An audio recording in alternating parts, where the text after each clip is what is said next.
पृथ्वीचा आज नव्या नवरीच्या रूपात देशमुखांच्या घरात गृहप्रवेश झाला. आदित्यसारखा देखणा आणि चांगला शिकलेला मुलगा जावई म्हणून आपल्याला लाभला याचा पृथ्वीच्या आईबाबांना खूप आनंद झाला होता. शिवाय देशमुखांसारखे एवढे नामांकित घराणे आपल्या मुलीला लाभल्याबद्दल तर त्यांनी देवाचे आभारच मानले. पृथ्वीच्या माहेरची परिस्थिती तशी साधारणच होती. एवढे श्रीमंत सासर मिळाले त्यामुळे मुलीचे खरंच भाग्य फळफळले हेच ज्याच्या त्याच्या तोंडी होते. खरे पाहता पृथ्वीमध्ये कसलीच कमी नव्हती. दिसायला अतिशय देखणी, सुस्वभावी आणि त्यावर उच्चशिक्षित.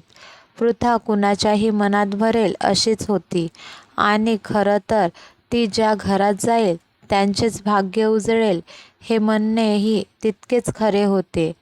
घरातील परिस्थिती बेताचीच असली तरी पृथ्वीच्या आईवडिलांनी आपल्या एकुलत्या एका मुलीच्या सगळ्या आवडीनिवडी पूर्ण केल्या होत्या.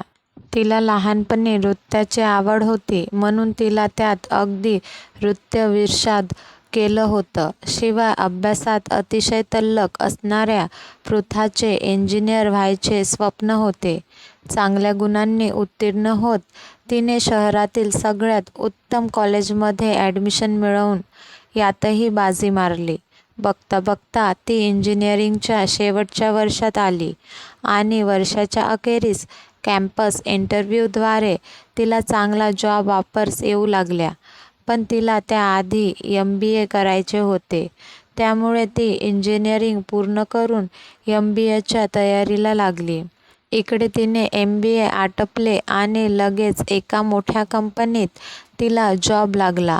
आपल्या पहिल्या वहिल्या कमाईतून तिने आईसाठी सुंदर पैठणी आणि बाबांसाठी छानसे घड्याळ घेतले आणि घरी येऊन आईबाबांना मस्त सरप्राईज दिले. आईबाबांनी माझ्यासाठी झटून मला सगळी सुख दिलीत, माझ्या साऱ्या इच्छा पूर्ण केल्या. आता यापुढे त्यांच्या सगळ्या कष्टाची भरपाई मी करेन असे तिने मनाशी ठरवले. आता आपली लाडकी लेक खऱ्या अर्थाने सक्षम झाली आहे तेव्हा दोनाचे चार हात करायला हरकत नाही असे पृथ्वीच्या आईबाबांना वाटले आणि त्यांनी तिच्यासाठी स्थळं बघायला सुरुवात केली. त्यांना आता तिच्या लग्नाचे वेध लागले होते. इकडे संयोगाने पृथ्वीच्या एका मैत्रिणीच्या लग्नात आदित्यने पृथ्वीला पाहिले. ज्यात सुंदर पृथ्वी त्या दिवशी नटल्यामुळे तर फारच सुंदर दिसत होती. साडीत तिचे सौंदर्य अधिकच खुलून दिसत होते. तिच्या गोऱ्या रंगाला साजेशी सुंदर मोरपंखी रंगाची साडी, त्यावर मोकळे सोडलेले लांबसडक केस, गळ्यात नाजूकसा नेकलेस, कानात झुलणारे झुमके, हातात एक नाजूक कडे हे सर्व तिच्या सौंदर्यात अधिक भर घालत होते. तिला पाहता क्षणी आदित्यच्या मनात ती भरली. मित्राकडे लगेच त्याने तिची चौकशी करून घेतली आणि लवकरच आदित्यच्या घरून तिला लग्नाची मागणी घातल्या गेली. चांगले घराणे आणि आदित्यसारखा स्मार्ट मुलगा असे सर्व मनाजोगे असल्याने नाकारण्यासारखे काहीच नव्हते. पृथ्वीची एकच अट होती ती म्हणजे मुलगा चांगला उच्चशिक्षित हवा आणि तीही पूर्ण होत असल्याने तिने पण तिचा होकार दिला. पण या सर्वात तिचे ऑफिस सासरहून बरेच दूर असल्याने नाईलाजाने तिला तिच्या हातचा जॉब सोडायला लागला. पृथ्वीने पण विचार केला, आपण नव्या घरी जातोय, तिथल्या माणसांना ओळखायला आणि तिथे रुळायला आपल्यालाही जरा वेळ हवा आहे. तेव्हा सध्या हा जॉब सोडणेच योग्य निर्णय होईल. शिवाय पुढे परत आपल्याला नवा जॉब बघता येईलच असा विचार करून तूर्तास तिने लग्नाआधी हा जॉब सोडला आणि लवकरच चांगला मुहूर्त पाहून मोठ्या धूमधडाक्यात दोघांचे लग्न लागले. आज सासरचे माप ओलांडताना आयुष्याचे सुंदर स्वप्न बघत ती नव्या घरात शिरली. नव्या सुनबाईचे मोठ्या थाटात स्वागत करण्यात आले. घरी सासू सासरे, मोठे दीर, जाऊबाई असा भरला परिवार होता. लग्नानंतर हनीमूनच्या निमित्ताने आदित्य आणि पृथाने एकमेकांबरोबर मनसोक्त दिवस घालवले. एकमेकांची मनं जाणली. खूप गोड आठवणी हृदयात साठवून दोघेही घरी परतले. इथे आल्यावर मात्र हळूहळू तिला इथल्या पद्धतीप्रमाणे जुळवून घ्यावे लागले. श्रीमंत देशमुखांच्या घरात नोकर माणसांचा सतत राबता होता.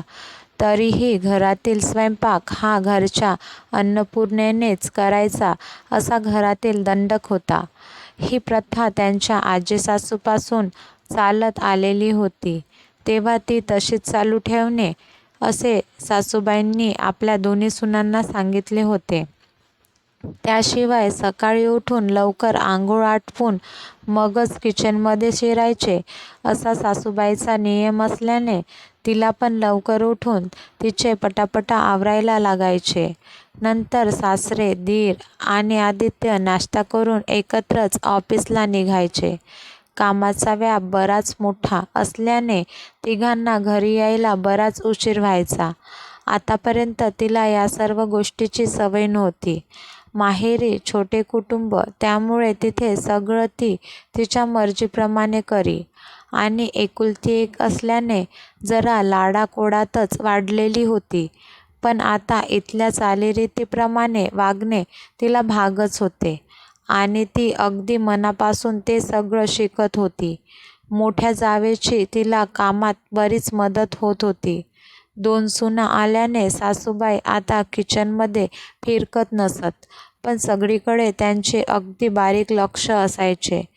सकाळचा स्वयंपाक दोघी मिळून करायच्या. खरं तर तिला स्वयंपाक पाण्याची माहेरी इतकी सवय नव्हती, पण इथे ती मन लावून सगळं करण्याचा प्रयत्न करायची आणि त्यात पृथाला तिची जाऊ नीट सांभाळून घ्यायची. शिवाय मदतीला नोकर असल्याने इतर कामाचा विशेष भार जाणवायचा नाही, पण वेळेच्या वेळी सर्व करावे लागायचे. दुपारी सर्वांसाठी ऑफिसमध्ये जेवणाचा डब्बा घरून पाठवावा लागायचा, त्यामुळे सकाळची गडबड आटोपली की परत दुपारच्या जेवणाची तयारी असायचीच. यातच तिचा आणि जावेचा सारा वेळ जायचा. सुरुवातीचे नव्या नवलाईचे दिवस सरले तसे तिला आता घरातील या रुटीनमध्ये तोच तोपणा जाणवायला लागला होता. आणि शिवाय एवढे शिकून शेवटी घरात फक्त रांधावांधा, उष्टी काढा यातच तिला आपले आयुष्य काढायचे नव्हते. त्यामुळे आता परत जॉब शोधायला पाहिजे असे मनाशी ठरवून तिने काही चांगल्या कंपनीमध्ये नोकरीसाठी ॲप्लिकेशन्स पाठवल्या आणि काही दिवसातच तिला अगदी तिच्या मनाजोगी जॉब ऑफर मिळाली. ती आज खूप खुश होती. हे सरप्राईज सगळ्यांना एकत्रच देऊया म्हणून तिने आदित्यलाही काही सांगितले नाही. रात्री जेवताना तिने ही आनंदाची बातमी सगळ्यांना सांगितली, पण ते ऐकून कुणाच्या चेहऱ्यावर आनंदाचे भाव नव्हते आणि सासऱ्यांच्या कपाळावर आलेल्या आठ्या मात्र तिच्या नजरेतून सुटल्या नाहीत. लगेच तिला सासऱ्यांनी एका वाक्यात सांगितले, आपल्या घरच्या सुनांना पैशाची कसलीही कमी नाहीये, त्यामुळे त्यांना बाहेरची नोकरी धरायची काहीही आवश्यकता नाही. बाकी सगळे मात्र अगदी चूप होते. तिच्या डोळ्यात तेव्हा टचकन पाणी आले. कसेबसे तिने ते लपवले. सर्व आवरून पृथा बेडरूममध्ये आली तेव्हा आदित्य तिच्यावरच नाराज झाला. मला आधी हे सांगावेसे पण वाटले नाही का तुला? निदान माझ्याशी बोलायचे होतेस याबद्दल. बाबांना खरंच राग असेल तुझ्या अशा वागण्याचा. काही बोलण्यापूर्वी जरा विचार करावा ना माणसाने. पृथा आवासून त्याच्याकडे बघतच राहिली. आपले असे काय चुकले हेच तिला कळेना. आपण खरंच एका पुढारलेल्या घरी सून म्हणून आलोय की अजूनही नियम व रूढी परंपरेच्या आड बायकांच्या महत्त्वाकांक्षा चिरडून टाकणाऱ्या, मागासलेल्या, बुरसटलेल्या विचारसरणी जोपासणाऱ्या कुटुंबामध्ये राबणारी एक स्त्री हेच तिला कळेना. आपण खूप आधुनिक विचारांचे आहोत हे त्यांच्या बाह्यरूपावरूनच ते इतरांना फक्त भासवत होते तर या कुटुंबाची खरी ओळख तर आता होते आपल्याला. चांगली शिकलेली मुलगी तर यांना हवी होती, पण ती फक्त एक शोभेची बावली म्हणूनच का? जर मला फक्त घरातच बसून अख्खा जन्म काढायचा असेल तर माझ्या शिक्षणाचा उपयोग तरी काय? असे एक ना अनेक प्रश्न तिला भेडसावत होते. मध्यरात्र उलटून गेली तरी तिच्या डोळ्यात झोपेचा मागमूस नव्हता. सासरे नाही तरी निदान तिच्या आदित्यने तिला समजून घ्यायला हवे होते, पण तो देखील तेव्हा काहीही बोलला नाही. याचेच तिला मनापासून वाईट वाटत होते. कुणीतरी तिची बाजू समजून घेण्याचा प्रयत्न करायचा होता असे तिला सारखे वाटत होते, पण तसे काहीही झाले नव्हते. म्हणून तिला सगळ्यांचा खूपच राग आला होता. मनसोक्त रडल्यावर तिने स्वतःला सावरले. तिला यातून काहीतरी मार्ग काढावा लागणार होता. शेवटी हा तिच्या अस्तित्वाचा प्रश्न होता. दुसऱ्या दिवशी सकाळी लवकर उठून तिने तिची सगळी कामे आटोपली. दोघींनी मिळून जेवणाची तयारी केली. आज सासूबाईंनी खास त्यांच्या हातची बासुंदी केली होती. तिघीही एकत्र जेवायला बसल्यावर पृथाने दोघींकडे विषय काढला. आई, खूप मोठी जॉब ऑफर आलीये मला. तुम्हाला खरंच आनंद नाही झाला का? ते ऐकून त्या म्हणाल्या, अगं खूप आनंद झालाय, म्हणून तर तुझ्या आवडीची बासुंदी केली ना मी. ते बघून पृथाचा चेहरा खुलला. त्यांच्या घराण्यात तिच्या एवढं शिकलेली कुणीही नव्हतं.